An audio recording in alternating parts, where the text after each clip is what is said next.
મોરબી શહેરની આજુબાજુના વિસ્તારમાં અનેક દેવસ્થાન આવેલા છે.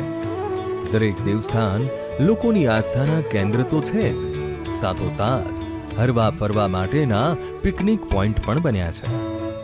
મોરબીના ભરતનગરથી બેલા ગામ તરફ જવાના રસ્તા પર સુંદર રમણીય વિસ્તારમાં ખોખરા હનુમાનજીનું મંદિર આવેલું છે.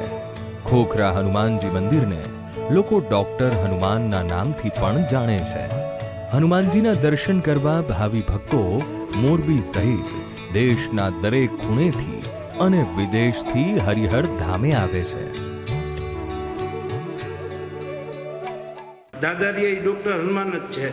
અને જ્યારે જે આ ડૉક્ટર હનુમાન અમે તમે જે ગમે કોઈ પણ હોય, તમારા મનમાં શ્રદ્ધા હોય, સ્નાયુના દુખાવા હોય કે મગજના દુખાવા હોય, કોઈ પણ એવું લાગે માણસોને, અને કંકેશ્વરી બેન માતા અને આપણે કેશવાનંદ બાપુ અને અહીંયા આવી અને તમે કોઈ પણ મનની મનોકામના રાખીને આવ્યા હોય ને તમારા કાંઈ પણ સ્નાયુના કે શેનાય પણ દુખાવા હોય તો એ મટી જાય છે. ને હાલ અમે મારા પત્નીને બાધા હતી તો અમે બધા હારે આવી અને અહીંયા દર્શન કરવા હાલીને મહેન્દ્રનગરથી આવ્યા છીએ. અત્યારે હાલમાં આવી શ્રદ્ધા છે હનુમાનજીમાં છે. મંદિર પરિસરનું ખાસ આકર્ષણ હનુમાનજીની 108 ફૂટ ઊંચી સુંદર મૂર્તિ છે. મંદિર પરિસરમાં 2022માં મૂકવામાં આવેલી હનુમાનજી મહારાજની ગુજરાતની સૌથી ઊંચી ભવ્ય મૂર્તિની એક ખાસ વિશેષતા એ છે કે તેની અંદર જ 8 અબજ રામ નામ લખેલી પુસ્તિકા મૂકવામાં આવી છે. અને આ પ્રકારની રામ નામ લખેલી પુસ્તિકા મૂકવામાં આવી હોય તેવી હનુમાનજીની ભારતમાં આ એકમાત્ર મૂર્તિ છે. 1500 ટન સ્ટીલ, સિમેન્ટ અને અન્ય મટીરિયલ્સનો ઉપયોગ કરી બનાવવામાં આવેલી હનુમાનજીની આ સુંદર મૂર્તિ દૂરથી દર્શનીય લાગે છે.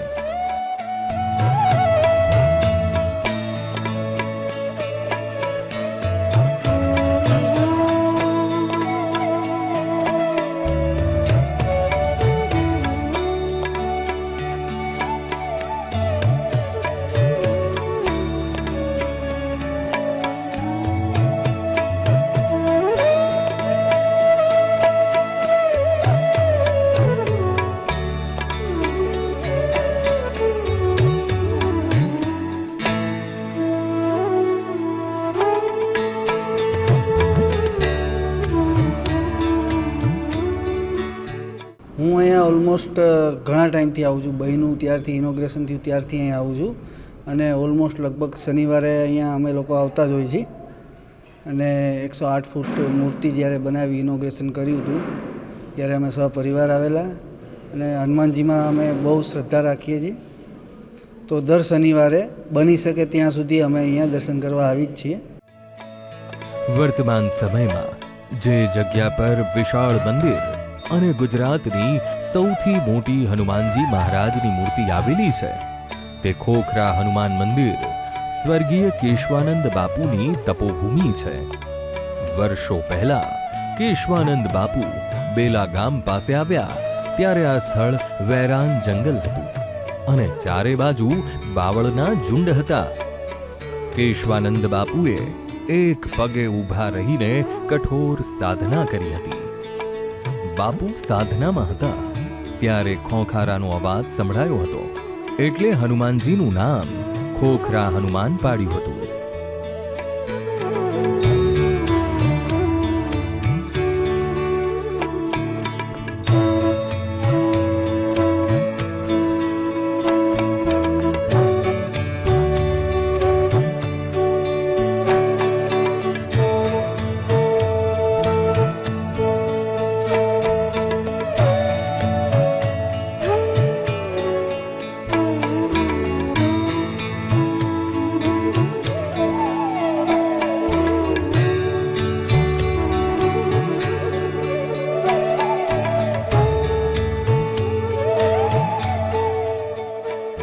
જ્યાં શ્રદ્ધા હોય ત્યાં કોઈ પુરાવાની જરૂર હોતી નથી. ખોખરા હનુમાન મંદિર સાથે મોરબી તાલુકા કે જિલ્લાના લોકો જ નહીં, સમગ્ર ગુજરાત અને અન્ય રાજ્યના લોકો પણ પૂરી આસ્થા સાથે જોડાયેલા છે. મંદિરે હનુમાન જયંતી, રામનવમી અને વર્ષ દરમિયાન આવતા તહેવારોમાં માનવ મહેરામણ ઉમટી પડે છે અને દાદાના દર્શનની સાથે ભોજન પ્રસાદનો પણ લાભ લે છે.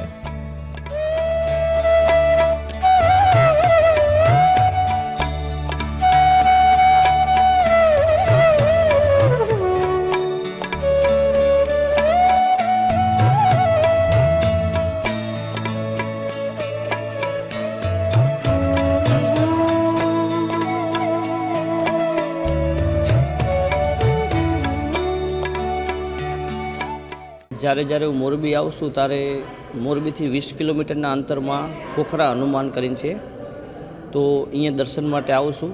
શનિવાર હોય તે ગમે વાર હોય, પણ એ મન થઈ જાય એટલે ગમે ત્યારે હું દર્શન માટે આવું છું. અહીં કણ હનુમાન દાદાની મૂર્તિ છે 108 ફૂટની, એટલે દર્શન માટે ભાવિ ભક્તો ક્યાંયથી આવે છે. તો હું તો ગમે એમ તો આપણા ગુજરાતનો જ છું, એટલે ગમે ત્યારે મનમાં આવે કે દર્શન કરવા જવું છે તો અવર જવર આવતો હોય છું. અને અહીં આવ્યા પછી ખૂબ બહુ મજા આવે છે અને આનંદનો કંઈ લાભ જ અલગ હોય છે. એટલે દર્શન કર્યા પછી કલાકથી 2 કલાક રોકાવાનું પણ મન થાય છે. જ્યારે કેશવાનંદ બાપુ તપ કરતા હતા ત્યારે આસપાસના ગામમાં કોઈ વ્યક્તિ બીમાર હોય ત્યારે દર્દીને કેશવાનંદ બાપુ પાસે લઈને આવતા. બાપુ દર્દીના સારા સ્વાસ્થ્ય માટે હનુમાનજીને પ્રાર્થના કરતા અને લોકોનું સ્વાસ્થ્ય સારું થઈ જતું હતું. એટલે આ હનુમાનજીને મોરબી પંથકમાં લોકો ડોક્ટર હનુમાનના નામથી પણ ઓળખે છે. આજના સમયમાં કોઈ શ્રદ્ધાળુ સાચી આસ્થા સાથે દાદા સમક્ષ પોતાની શારીરિક પીડા દૂર થવાની મનોકામના વ્યક્ત કરે છે, તે હનુમાનજીના આશીર્વાદથી પૂર્ણ થાય છે.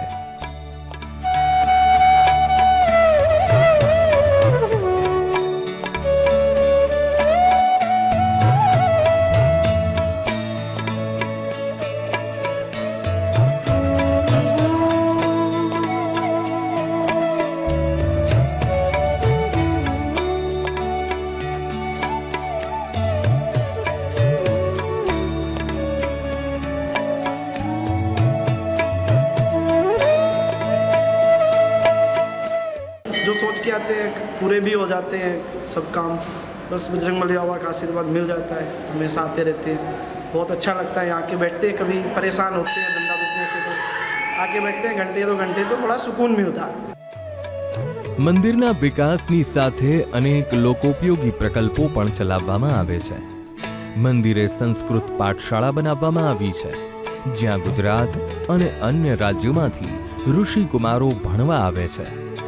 માતા પિતા વિહોણા નિરાધાર બાળકોને પણ અહીં રાખીને શિક્ષણ સહિતની અન્ય બાબતોનું પ્રાધાન્ય આપી સારા જીવન માટે ઘડતર કરવામાં આવે છે. વડીલો અને દિવ્યાંગ લોકોને પણ રાખીને તેમની સેવા અને ગૌશાળા થકી ગાય માતાની સેવા આ મંદિરના પટાંગણમાં કરવામાં આવે છે. હું તો નાની હતી ત્યારથી જ અત્યાર સુધી પરિણીત થઈ ત્યાં સુધી મને ખોખરા હનુમાન દાદા ઉપર એટલો ભરોસો છે. એક પણ કામ નાનું મોટું કરિયર બધું જ નું હોય તો પહેલાં અહીંયા આવે એટલે એટલી શાંતિ મળે. કંઈ પણ ફિઝિકલ પ્રોબ્લેમ બી હોય કે કાંઈ પણ હોય તો ખાલી આ મનને શાંતિ આપવા માટે અહીંયા આવો અને અહીંયા એટલા સુંદર સુંદર કામ થાય છે, એટલા મોટા મોટા કામ થાય છે કે તમે ખાલી એકવાર આવો તો બી તમને અનુભવ થશે. મને તો પોતે અનુભવ છે, પણ તમે એકવાર મુલાકાત લ્યો અહીંયાની તો તમને ખાસ અનુભવ થશે.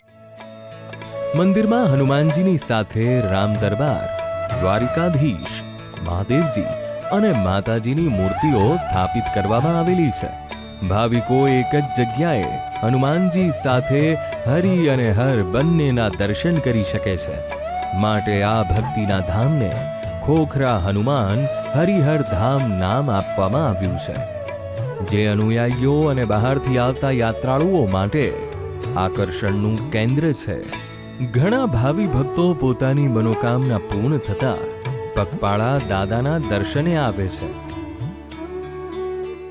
હું મોરબી મહેન્દ્રનગરથી હાલીને મારી માનતા હતી, મારા પરિવાર સાથે હું આવી છું અને મને ખૂબ શ્રદ્ધા છે. એના માટે શબ્દ નથી, પણ તોય હું ચોપાઈ દ્વારા મારી લાગણીને વ્યક્ત કરું છું દાદા માટે. चरण शरण में आई के धरूं तिहारा ध्यान, संकट से रक्षा करो, संकट से रक्षा करो, पवन पुत्र हनुमान, पवन पुत्र हनुमान। પહેલા ખોખરા હનુમાન મંદિર નાની દેરી સ્વરૂપે હતું અને કોઈ પણ પ્રકારની સુવિધા નહોતી. કેશવાનંદ બાપુ, કનકેશ્વરી માતાજી અને ખોખરા હનુમાન સાથે જોડાયેલા ભક્તો અને અનુયાયીઓ જે પણ દાન આપે છે તેના થકી દરેક સુવિધાઓ વધી રહી છે. વર્તમાન સમયમાં મંદિર દેવ દર્શનની સાથે લોકોને શાંતિની અનુભૂતિ અને સારી સગવડ માટે પ્રથમ પસંદગી પામે છે.